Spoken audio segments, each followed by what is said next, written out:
Salut à tous, bonjour, rebonjour, ça fait tellement longtemps, ça fait des mois que moi je ne vous ai pas vu. Jérôme, c'est très efficace. Jérôme Carrère était aux manettes. Très heureux d'être de retour avec vous pour On se dit les choses, le magazine des sports de la REP, avec un invité très important, hein, un haut gradé aujourd'hui avec nous. C'est Jérôme Doubrère, président du Pau Nousty Sport Handball, qui nous accompagnera sur l'émission du jour. Bonjour. Bonjour Jérôme, à côté de toi, c'est donc je le disais, le Jean-Pierre Foucault-Béarnais, c'est Jérôme Carrère. Salut Jérôme. Magnifique. Bonjour à tous, bonjour à toutes. La géante verte, juste en face de toi, évidemment ça s'impose, c'est Anne Pouchant. Salut Anne. Je sais pas comment je dois le prendre. Bonjour à tous. Ah, t'es verte, donc voilà, c'est la géante verte. Et enfin, il sort de la mairie, je crois, ou de l'église, ou alors d'un rendez-vous avec son conseiller fiscal, c'est Grégory Le Thor. Salut Greg. Bonjour chers amis. C'est la touche bondienne de cette émission. On va l'attaquer avec l'actu du jour, bien évidemment, qui est consacré à Nousty après ce jingle. En avant.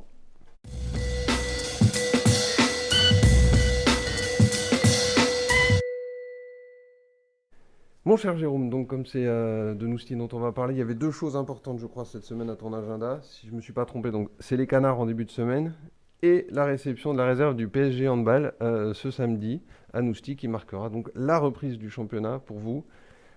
Beaucoup d'impatience, on va se concentrer sur le sportif, on laissera les Canards Tout à acquis fait, de droit. tu es bien renseigné de mon agenda et effectivement on va surtout se concentrer sur ce qui nous anime tous et ce que l'on attend tous depuis maintenant 2 mois, la reprise du championnat et pas des moindres puisqu'on aura le redoutable honneur de recevoir la réserve du PSG avec tous ses talents, sa classe biberon dont certains font des apparitions dans le groupe pro et ils ont je crois 4 ou 5 internationaux jeunes dont le capitaine France Espoir, donc voilà, du beau spectacle qui nous attend et forcément un gros défi sportif aussi auquel les joueurs se sont préparés pour y répondre. Cette très longue coupure hivernale, on a l'habitude sur les championnats de handball, quand il y a des échéances internationales, en l'occurrence l'Euro masculin, ça coupe longtemps.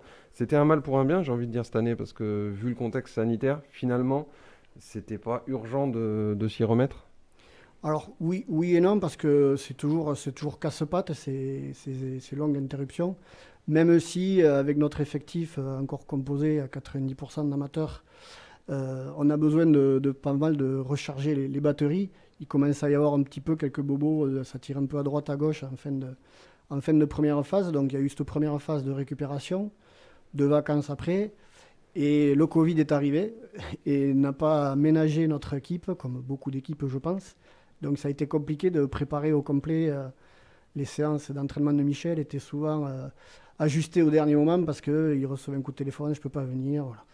Donc, mais le sérieux, les gars, ils ont mis du sérieux et je sais qu'ils seront prêts et feront honneur aux couleurs de Nousty comme ils le font à chaque fois devant une salle que l'on sait pertinemment à l'avance et qui sera archi-comble toujours contre le PSG.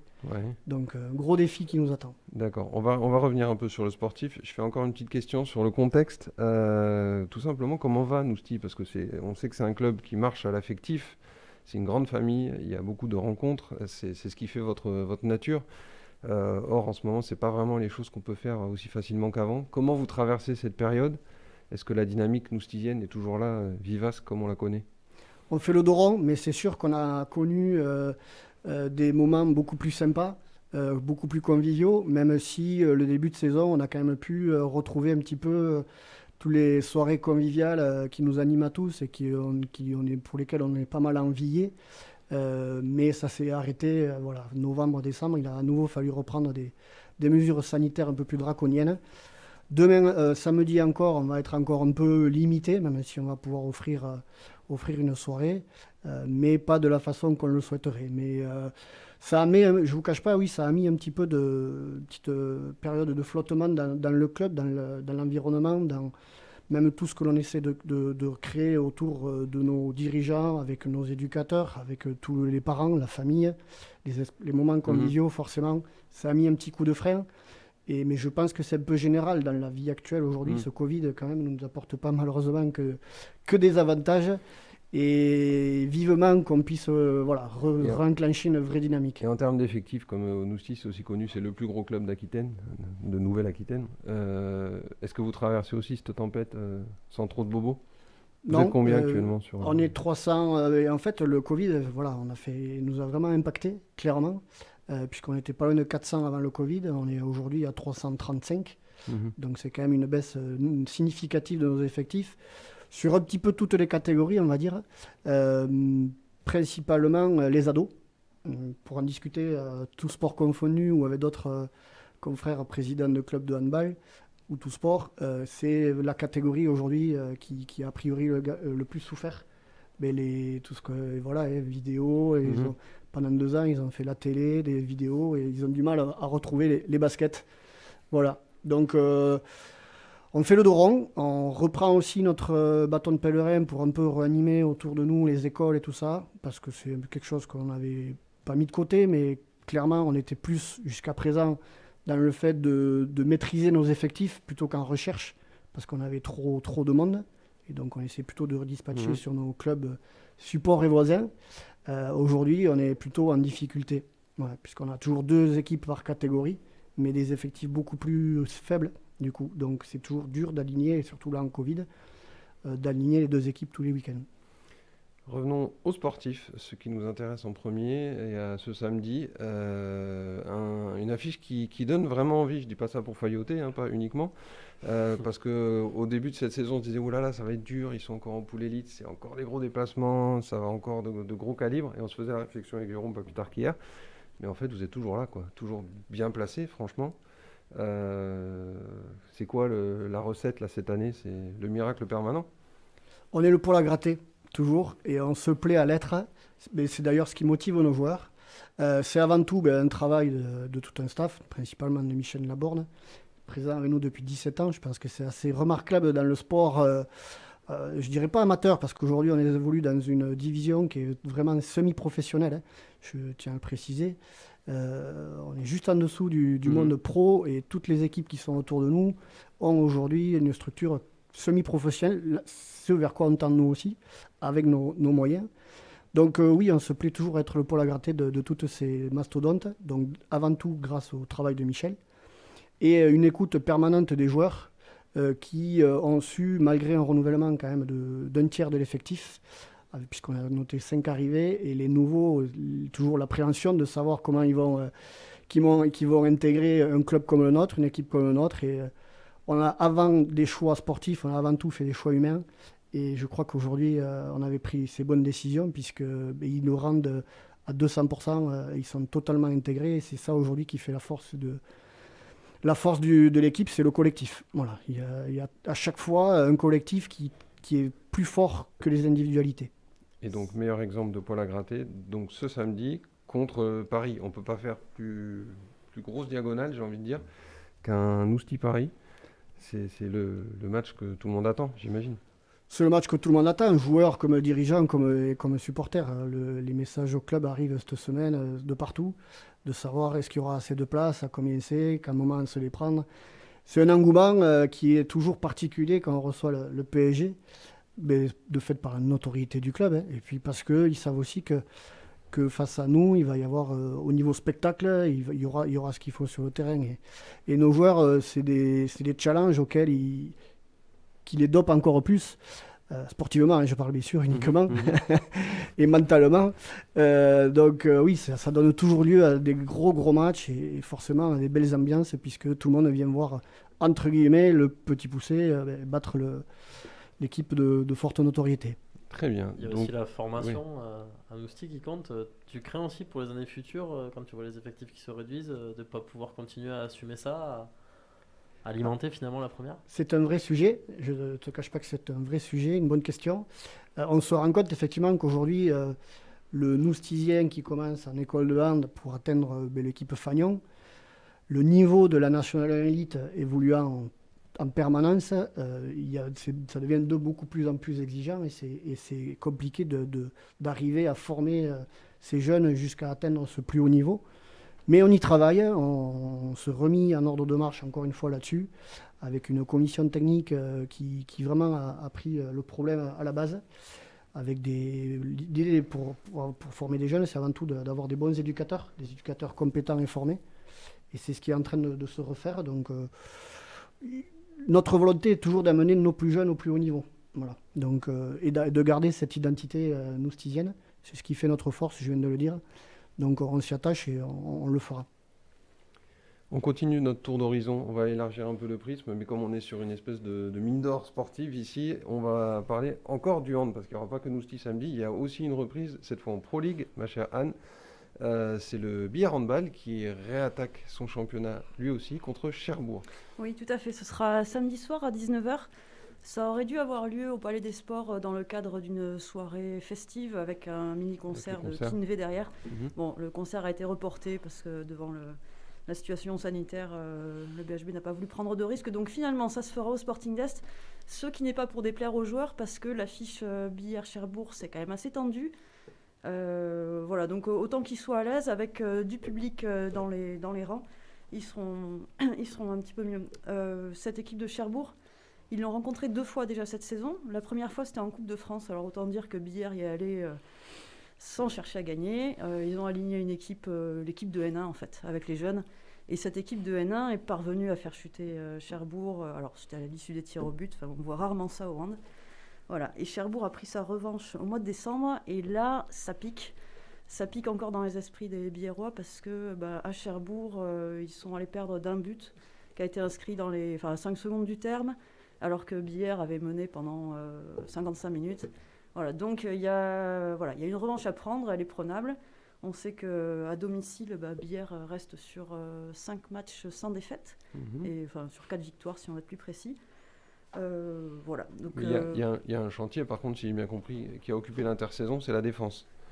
C'est un peu le point sur lequel a insisté Daniel Deherme. C'est ça. Alors c'est assez étonnant parce que quand on regarde avec un petit peu de recul, le début de saison a été marqué par une excellente phase défensive de Billard. Sur les premières journées, ils étaient très au point. Bon, ils avaient un Joris Labro dans les cages qui était aussi au top. Et puis petit à petit, ça s'est décousu. Et donc, effectivement, le coach Daniel Deherme a recentré le travail sur la défense pendant toute cette phase de préparation, tout le mois de janvier. Alors, ça ne s'est pas forcément vu en tout cas sur le papier, quand on regarde les scores des matchs de préparation. Le score des matchs de préparation, voilà, il y a eu 4 matchs de préparation face au Phoenix de Toulouse, face à Bruges, équipe de N1, puis face à 2 équipes espagnoles de Liga, donc la première division. Et avec à chaque fois, sauf contre Bruges, des défaites, et puis des défaites assez lourdes. Voilà. Mais pour avoir discuté avec le coach, il est très très content du travail effectué pendant la pause, et l'envie d'en découdre avec Cherbourg, de prendre la revanche est forte. Donc ils sont prêts pour samedi. D'autant que tout le monde est là, personne ne manque dans l'effectif. La trêve a permis aussi de soigner quelques petits bobos qu'il y avait par-ci par-là. Donc la thématique est toute trouvée pour samedi pour Billard au Sporting. Est-ce que la petite émulation qu'on connaît tous en Béarn entre Nousty et Billard, ça marche toujours parce que... Ça marche, je ne sais pas comment il faut entendre ce que ça marche. C'est sûr qu'aujourd'hui, les clubs ont deux virages, entamé 2 virages chacun.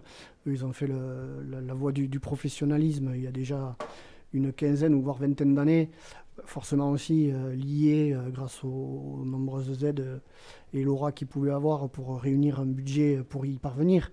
Nous, c'est un peu plus compliqué, donc on reste toujours à un niveau moindre, principalement par rapport à ça.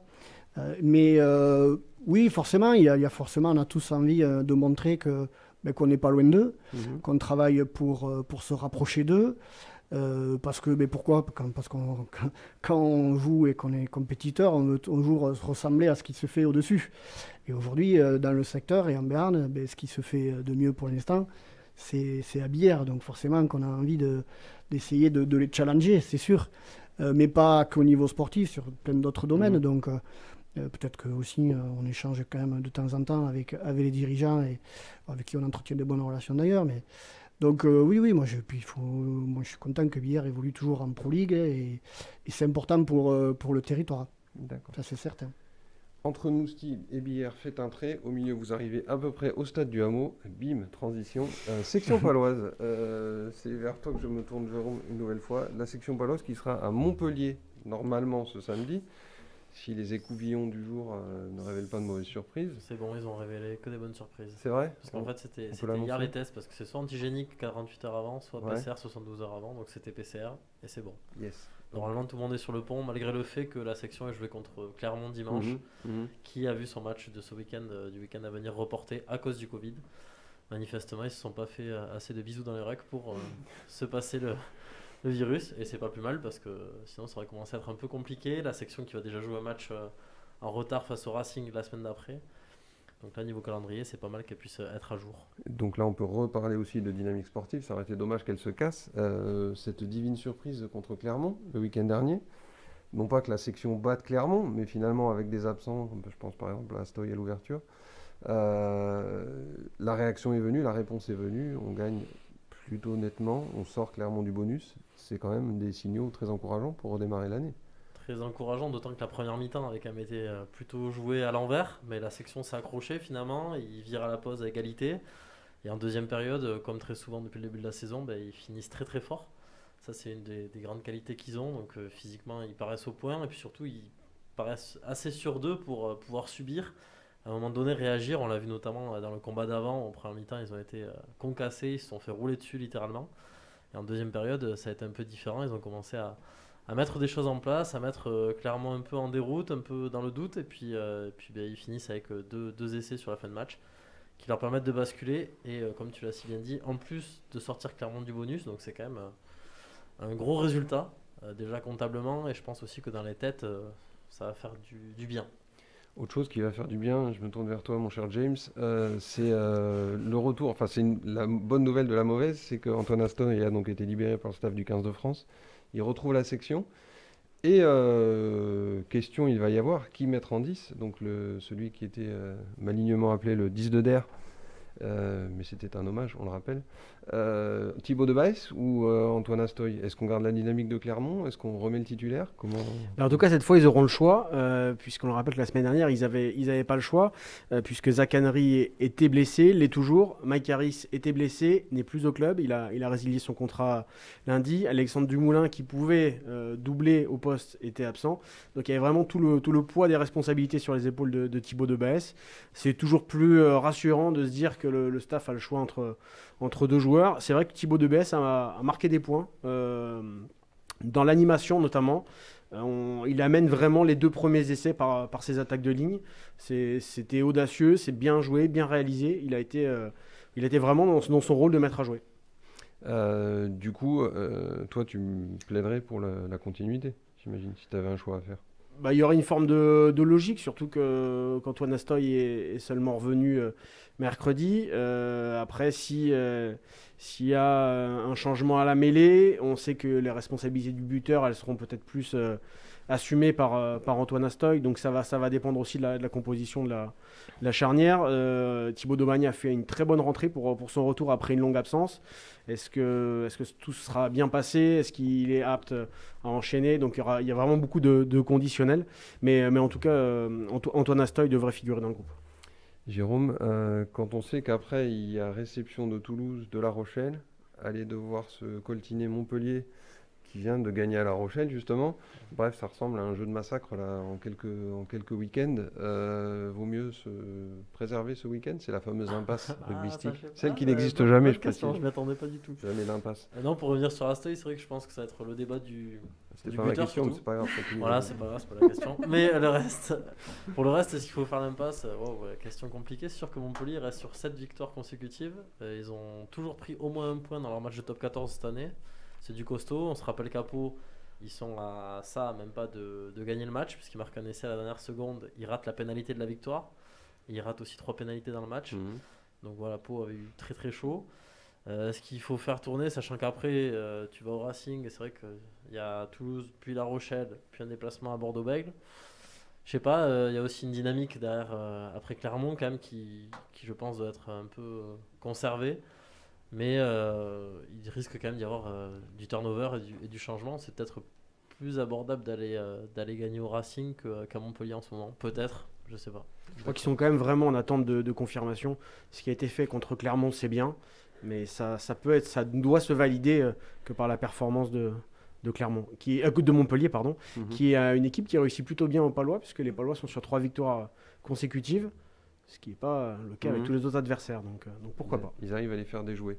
On va rester à l'extérieur dans un autre sport. C'est de nouveau vers toi que je me tourne, Jérôme, vers l'élan béarnais. De toute façon, ils vont faire que ça sur les prochains jours.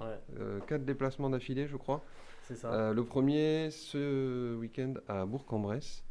Un élan qui a eu du mal à réatterrir de son Covid, lui, pour le coup.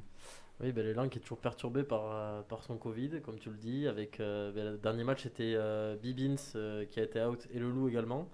On sait que les matchs d'avant, ça avait été Ndiaye et Chikoko pour partir à Nanterre et se prendre une belle baffe. Du coup, sans pivot. La fois d'avant, c'était Rovat et Ndiaye. Donc, on a presque envie de se dire, cette semaine, à qui le tour un peu. Donc, tu vois, qu'on parlait tout à l'heure qu'ils l'attrapent tous en même temps, presque. Peut-être qu'à un moment donné, je sais pas, il faudrait qu'ils fassent un truc, un sauna ou je sais pas, tous ensemble, peut-être pour l'attraper. Et qui se débarrasse enfin de ce Covid qui c'est vrai, perturbe beaucoup l'équilibre. On l'a vu en deuxième mi-temps contre Paris, ils se sont inclinés au Palais après prolongation 88-86. Et tous les joueurs, quand même, ou tous ceux qui sont passés en conférence de presse après le match, étaient quand même assez d'accord pour dire que l'absence de Bibin, ça avait pesé. Un joueur qui a maîtrisé le tempo, etc. Donc, qui a bien manqué dans ce match-là. Donc là, la première question, c'est déjà ça, se dire à Bourg avec qui est-ce que tout le monde sera là? Est-ce qu'il y aura Jefferson, le shooter fou, qui apparaît derrière toi? Est-ce qu'il manquera encore du monde à l'intérieur avec Ndiaye ou Chikoko? Voilà, c'est quand même la première question à l'élan. Et surtout, Eric Bartesheki qui commence un petit peu à en avoir assez parce que c'est compliqué d'organiser des semaines d'entraînement. On en parlait tout à l'heure concernant Nousti, c'est la même chose pour les pros finalement. Quand on se retrouve à l'entraînement à 5 ou 6 pros, voire 7, c'est plus compliqué que quand tu es 11 ou 12. Voilà, avec les crocs. Il faudrait prévoir un petit séminaire commun, Michel Laborde et Eric Bartesheki.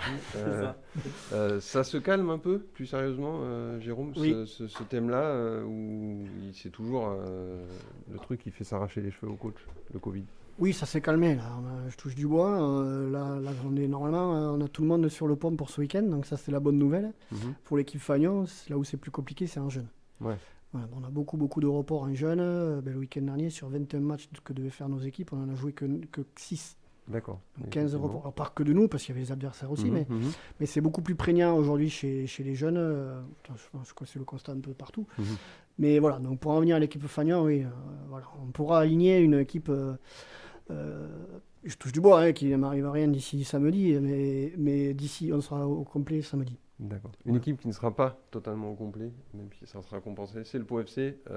Greg, si tu as une cravate noire, c'est peut-être aussi en hommage à Alexandre Liéron. Je sais que tu l'aimes d'amour, ce joueur, le Canari, un autre Canari, celui du Pau FC, ce coup-ci le gardien.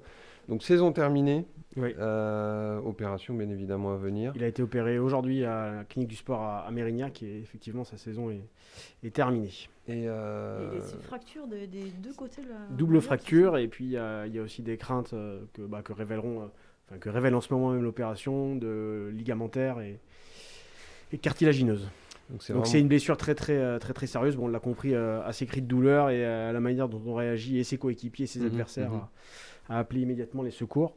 C'était presque la seule frappe nîmoise, la seule occasion nîmoise de la première mi-temps. Il a sorti la parade décisive, mais il s'est blessé très grièvement sur le coup. Et on a le sentiment que les Palois sont sortis du match dans la foulée. Alors je discutais aujourd'hui avec le capitaine Antoine Baptiste qui voulait pas se réfugier derrière ça comme excuse. De la tribune de presse, en tout cas, on a vraiment eu l'impression d'avoir une équipe qui était glacée, refroidie par cette blessure. Alors Benjamin Bertrand est entré, il s'est mis en confiance sur les 2 premières frappes. Il a aussi sorti une parade décisive et puis il a été abandonné quelques secondes par sa défense sur une action a priori anodine. Il a rien pu faire et puis les Nîmois sont remis en confiance et ont foncé le clou. 3-0, ça paraît très très lourd. Ce que le Pau FC a fait rapidement aussi, c'est dégainer un plan B, une espèce d'issue de secours qui pourrait aboutir, si ce n'est aujourd'hui, dans les tout prochains jours. Alors ça devrait aboutir, ça va être un petit peu complexe parce que donc, le mercato est terminé. Pour le poste spécifique de gardien, on peut recruter un joueur en joker médical. Il faut que le joueur évolue en France ou qu'il ait eu sa dernière licence dans un club français. Donc c'est Stéphane Bajic de Saint-Etienne qui a 7 matchs titulaires cette saison, qui a déjà assumé le rôle de numéro 1, qui était avec l'équipe de France aux Jeux Olympiques de Tokyo cet été, qui est dans le groupe France Espoir, mais qui a été relégué un peu dans la hiérarchie stéphanoise en difficulté cette saison, un nouveau gardien qui arrive. Voilà, il lui fallait une porte de sortie, donc Pau vise ce gardien, seulement pour valider le statut de joker médical. médical, c'est une décision qui appartient à la Fédération française via sa commission médicale qui ne se réunira que mardi. D'accord. Donc avant mardi, c'est impossible que le joueur soit prêté et qualifié. Donc ça veut dire que pour Bastia, il restera 2 gardiens, Benjamin Bertrand, la doublure, ou l'espoir sénégalais qui joue en Régional 1, Massamba Ndiaye, qui a 20 ans, qui est très jeune, mais qui a un potentiel physique et athlétique remarquable. Il fait 2,02 m. Ses entraînements sont de très très grande qualité. Après, il n'a pas l'expérience de la Ligue 2. Il s'entraîne et il joue au quotidien en Régional 1. D'accord. On verra déjà sur un possible baptême du feu, parce que là, pour le coup, on peut parler de baptême du feu, parce que le Pau FC, je le rappelle, va à Bastia ce samedi. Oui. Dans ces conditions, ça ressemble à une mission impossible, cette petite histoire. Ça ressemble à une mission délicate pour une équipe qui cherche une victoire à l'extérieur depuis le mois de septembre. Mais bon, une équipe qui avait relevé la tête au mois de janvier à domicile contre Rodez, mais aussi à l'extérieur, puisqu'ils sont allés faire un coup sur le terrain de Toulouse, qui joue les premiers rôles, donc match nul. Ils avaient trouvé des repères dans un nouveau système. Didier Tolo contre Nîmes est revenu à l'ancien. Le résultat plaide pas en la faveur, mais bon, il y a le contexte aussi avec la blessure d'Oliero, donc je serais quand même pas surpris qu'il repasse avec une défense à 3, surtout que Xavier Kouassi revient de suspension. Bastia est derrière eux, donc il faut creuser l'écart. Ça va être le maître mot de Didier Tolo, parce que quand on prend 3-0 à domicile, on a envie quand même de parler, d'assurer le maintien. Surtout que le gardien titulaire, qui a vraiment été décisif depuis le début de la saison, est blessé et doit abandonner ses coéquipiers. Donc, esprit de révolte et de revanche pour le Pau FC. On le souhaite en tout cas ce samedi à Bastia. Dernier chapitre sportif qu'on va aborder pour ce week-end, parce que c'est la reprise du handball, c'est les autres gros clubs qui continuent leur voyage, mais c'est aussi la reprise, vous l'aurez vu dans nos colonnes cette semaine, avec un excellent petit supplément concocté par Anne Bouchant, c'est celle qui va le plus vite de nous tous aux 10 km, sur la course à pied. Donc la course à pied redémarre, elle ne s'est jamais vraiment arrêtée, hein, mais il y a, comme qui dirait, l'année 2022 qui redémarre en fanfare, du moins sur Pau, avec Courir à Pau ce dimanche. Oui, c'est ça. On va retrouver cette année tout plein de courses qui finalement n'ont pas pu se tenir sur les 2 dernières saisons. Et donc, alors, ce qui était assez étonnant, justement, quand j'ai contacté tous les organisateurs de courses, c'est que je m'attendais à ce que beaucoup me disent non, on ne repart pas cette année, encore trop de risques. Nous, ce qu'on veut, c'est de la convivialité, pouvoir offrir un moment de regroupement aux coureurs, etc. à l'arrivée. Et finalement, on se rend compte que quasiment tout le monde repart. Il y a peut-être 10% des courses, surtout les petites courses de village d'été, des comités des fêtes qui hésitent encore, qui repartiront peut-être, mais pour l'instant, ils n'ont pas pris la décision. Donc, on a une foultitude de courses à pied qui nous attendent sur toute l'année. Et donc, ça démarre effectivement ce dimanche à Pau avec Courir à Pau, qui est une classique, un 10 km, et un 10 km qui est très prisé, alors des bons coureurs du coin aussi, parce qu'il est labellisé Fédération française d'athlétisme, et donc qualificatif pour les championnats de France de la discipline, le 10 km sur route. Alors je vous l'annonce pour ceux qui s'y aligneraient ce dimanche, il vous faudra courir en à peu près 34 minutes ces 10 km pour vous qualifier. Il va falloir desserrer la cravate. Vincent le fait souvent entre les deux quand même. Oui, c'est ma routine. Sans le vélo, voilà. Exactement. On attend du monde. Alors sur cette course, il y a 2 ans, en 2020, elle avait pu se tenir, c'était avant les débuts du Covid en France. Et elle avait battu un record de fréquentation avec plus de 1000 coureurs. On n'y est pas encore, mais là la course a atteint les 500 déjà, donc on peut s'attendre à ce qu'il y ait quand même 700-800 participants ce week-end. Ce sera le dimanche matin. Voilà. Le dernier fait pas 34 minutes quand même, rassure-moi. Non, la dernière vise les 1 heure et quelques. Non, on peut le faire à la marche aussi. Bon. Donc si vous avez l'habitude d'aller faire votre petit footing au Stade La Vie le dimanche matin, ne soyez pas surpris, il y aura du monde ce dimanche.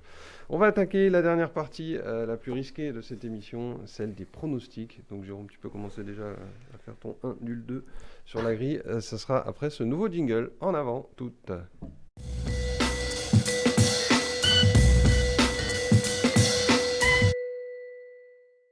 Les matchs au programme, je le rappelle, on va inclure un guest. Donc il y a Nousty PSG, Caen-Cherbourg, Montpellier section paloise, Bastia Pau FC. Billard-Cherbourg. Caen-Cherbourg, Billard-Cherbourg, pardon. Oui, Billard-Cherbourg, c'est mieux. J'ai dit quoi, moi? Caen-Cherbourg. J'ai dit Caen-Cherbourg? J'ai pas dit Caen-Cherbourg. Rembobiné, vous verrez que j'ai jamais dit ça. Donc, si maintenant vous vous souvenez des matchs, chapeau, parce que moi je me souviens plus. Et les Lambernais à Bourg, voilà, c'est tout. Hein. Bon, c'est bon ça. Je l'ai dit, ça je l'ai dit, je m'en souviens à peu près. Jérôme, on te laisse lancer les hostilités. C'est moi qui aurai ce privilège de commencer. C'est ça. Sur tous, d'un coup, là.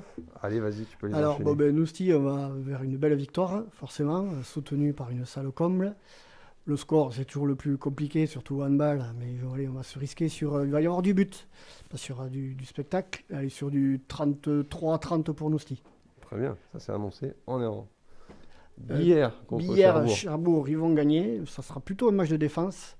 Je crois que les deux équipes s'apprécient bien, comme tu veux préciser, Anne. Donc là, on va être plutôt sur du 25-23 pour Billère. Pour l'instant, on est à 100%. La section à Montpellier. La section à Montpellier, ils vont confirmer leur belle prestation de Clermont. Dans le jeu au moins. Mais ils auront quand même fort à faire. Je les vois prendre le bonus. Un petit bonus pour la section à Montpellier. Le Pau FC. Tu es très gourmand, Jérôme.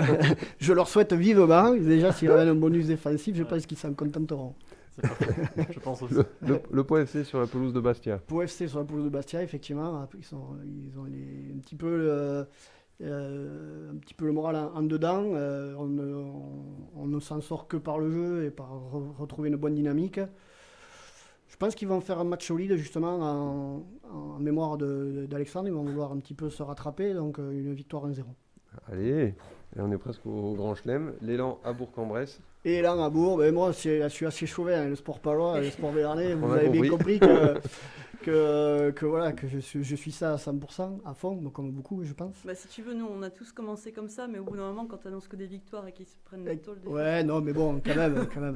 Et à Bourg-en-Bresse, je verrai une courte défaite, là, malheureusement. Victoire du poulet contre le canard. Si j'en ai une histoire de reboucler la boucle. Jérôme, à ton tour, Jérôme. Alors, Nousty, on va quand même parier sur une victoire. On peut pas faire autrement. Voilà, c'est de rigueur.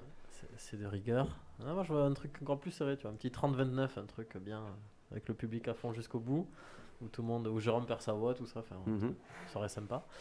Après, donc Billère-Cherbourg, ils vont forcément gagner là avec ce contexte-là. Ils n'ont pas le choix. Je vois bien plus 5, 28-23, un truc comme ça, dans ces goûts-là. Après, c'était quoi après Section, voilà. Montpellier. Je pense quand même que ça va être compliqué. Donc je vois bien une défaite quand même d'au moins 10 points. Un truc 30-20, tu vois, dans ce goût-là. L'élan à Bourg, je pense que le Covid va enfin laisser l'élan tranquille, qui vont aller à plein à Bourg et qui vont se rattraper un petit peu de ce match difficile face à Paris, qui vont gagner de 4 points. Un match serré où Jeannot pourra faire un peu d'huile aussi, évidemment. Et pour finir, le Pau FC à Bastia, je vois bien un nul 0-0. Mais un nul au courage, plein d'ardeur. Voilà, c'est ça. Anne Pouchang. Ouais, alors je vais répéter un peu, je ne vais pas être très original, mais je vois également 2 victoires en handball, 2 victoires serrées pour le coup. À la fois pour Nousty et pour Billère. Sur le rugby, moi je verrais bien une petite victoire. Je me trompe rarement. En général, on n'a pas de bonus offensif, c'est pour les autres. Non, un petit bonus défensif, mais pour Montpellier. Bien. Voilà. L'élan, une victoire, et le Pau FC, malheureusement, non, ils vont perdre à Bastia. D'accord. Grégory, avant d'aller faire ta demande en mariage, il est l'heure de faire tes pronostics. Eh bien pareil, je vois un doublé handballistique ce week-end. Je vois la section réussir à ramener un bonus défensif de son déplacement dans l'Hérault. Match nul pour le Pau FC sur le terrain de Bastia avec un penalty arrêté par le gardien qui sera titularisé. Et puis, je suis mon camarade Jérôme, qui est une sorte de modèle pour moi. Et l'élan s'imposera à Bourg-en-Bresse. Pas un modèle vestimentaire, c'est pas pour brancher, mais là, je dis, il y a vraiment, c'est aussi une espèce de diagonale. C'est la diversité, le secret de ce service. Merci en tout cas à tous d'avoir participé à cette émission. Merci à toi en particulier, Jérôme, d'avoir accepté notre invitation. C'est avec plaisir. On souhaite bien évidemment le meilleur pour Nousty pour ce samedi contre le PSG. Surtout pour des supporters de Marseille autour de ces pupitres, mais on ne les citera pas. Quant à moi, je vous souhaite de bons matchs, un bon week-end et à très vite. Au revoir à tous. Bye bye.